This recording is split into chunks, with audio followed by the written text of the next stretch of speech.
pinakamabilis para ma-target mo yung tamang audience. Kunyari, hindi ka pa ready mag-run ng ads. Kasi yun yung pinakamabilis para ma-target mo yung tamang audience. Pero, at the end of the day, ang pinakakailangan mo kasi makita ka nung hungry market. Na yung pinaka gusto yung product or kailangan. Imaginein mo, nasa Araneta ka and lahat yun, overweight sila lahat kunyari. No? And lahat sila gusto nila na maging fit. Tapos tumayo ka dun sa gitna, tapos nag-present ka kung paano sila papayat, may product ka na gano'n. Tapos sabihin natin, hindi ka magaling mag-present, hindi ka magaling magsalita. Pero since hungry yung market na nandun, ano kaya mangyayari?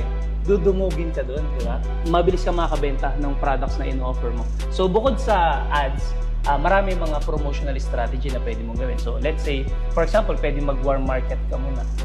Galing sa friends, sa family, sa colleagues mo, pwede mong i-reach out yung mga tao na sa tingin mo kailangan ng product, matutulungan nun. Yun yung pinaka-madali and pinaka-simple na kayang i-implement ng lahat. And pangalawa, pwede silang gumawa ng mga content. Kasi sa algorithm kasi ni Facebook, sabi ni Coach kasi, di ba, yung sa buong Asia, Philippines yung pinaka-matindi gumamit ng social media, specifically Facebook. So, ibig sabihin, kung maggagawa ka ng content, dapat sa Facebook siya and dapat yung content na yun, yung something na makakapag-provide ng value dun sa target market mo. And you don't have to worry about mga equipments kaagad, yung mga magagandang editing software, mag-hire ng creative team. Kasi you can start na ikaw lang mag-isa. Hindi naman kailangan maganda yung editing mo kaagad. Basta importante, nakapag-provide ka ng value.